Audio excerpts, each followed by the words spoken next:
السلام عليكم. لا تنسوا الإعجاب بالفيديو والاشتراك في القناة تشجيعا لنا لنستمر بنشر المزيد إن شاء الله. أهلا بيكم معانا النهاردة بنغوص شوية في أغنية جمالك للفنان ياسر عبد الوهاب اللي لسه نازلة السنة دي 2025. أهلا بيكي وبالمستمعين. أغنية عملت صدى فعلا. بالظبط. معانا تحليل فني ليها وآراء إعلامية وطبعا كلمات الأغنية نفسها. عايزين نفهم مع بعض إيه مكوناتها، ليه نكشت كده، وإيه مكانتها الفنية. تمام. خلينا نبدأ بالستايل الموسيقي. الأغنية دي فيها خلطة كده بيقولوا بين الخليجي والعراقي. ده حقيقي وإزاي؟ هو ده فعلا أساس الموضوع هنا. المزيج مش بس آلات جنب بعضها، لا، ده إحساسين متداخلين. إزاي يعني؟ يعني بنسمع العود والقانون ممكن تحسيهم بطابع خليجي هادي شوية، لكن في نفس الوقت اللحن نفسه والروح بتاعته فيها الشجن العراقي الرومانسي المعروف ده. فهمتك. والأغنية أصلا كلمات وألحان حيدر الأسير وتوزيع عزيز سامر. واضح إنهم فاهمين بيعملوا إيه، إزاي يجمعوا الخيوط دي. طب فنياً يعني المقامات وكده. استخدموا مقامات شرقية معروفة زي الكرد والنهاوند، بس المهم بقى إزاي اتوظفت. والمقامات دي يعني للي مش متخصص قوي بتدي إحساس إيه؟ سؤال حلو. الكرد دايما فيه لمسة شجن، حزن هادي كده شوية، والنهاوند فيه طرب ورومانسية. لما بقى تحط دول مع التوزيع بتاع عزيز سامر اللي هو يعني دخل فيه إيقاعات حديثة وآلات إلكترونية جنب الآلات بتاعتنا العادية، بتحصل حالة خاصة قوي. يعني التوزيع نفسه فيه تفاصيل كتير؟ جدا.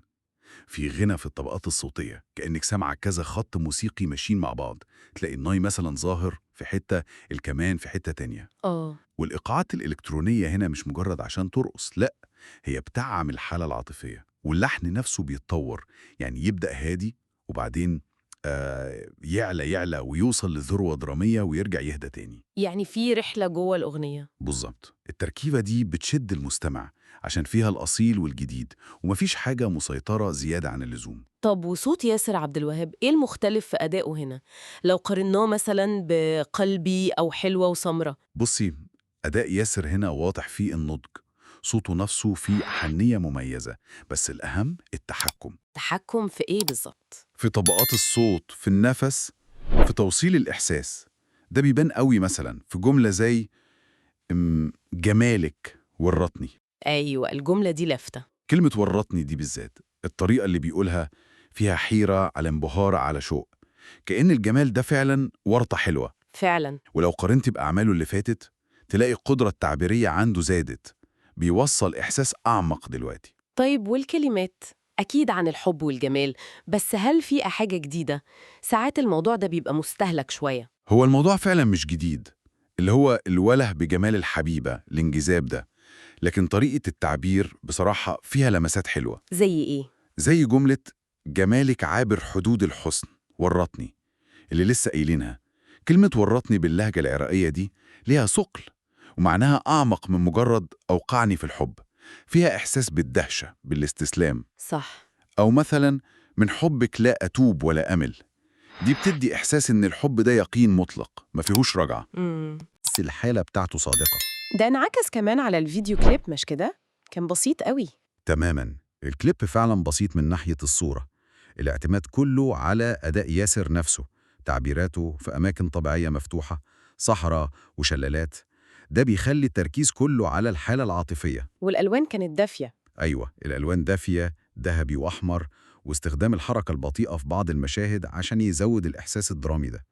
وفي لفتة ذكية كمان في اللبس. إيه هي؟ إنه ظهر مرة بالزي الخليجي التقليدي، الثوب يعني، ومرة تانية ببدلة مودرن، كأن ده انعكاس لهوية الأغنية نفسها اللي بتجمع من الاتنين. طيب وكل ده نجح مع الجمهور؟ الأرقام بتقول إيه؟ الأرقام كانت بصراحة قوية جدا. أكتر من 5 مليون مشاهدة على يوتيوب في أول أسبوع، ده مش قليل أبدا، وحوالي 120 ألف إعجاب. ده كتير فعلا. والتعليقات بقى على السوشيال ميديا كانت يعني رهيبة. ناس تكتب دمرتني عاطفياً، نقل الرومانسية لمستوى تاني.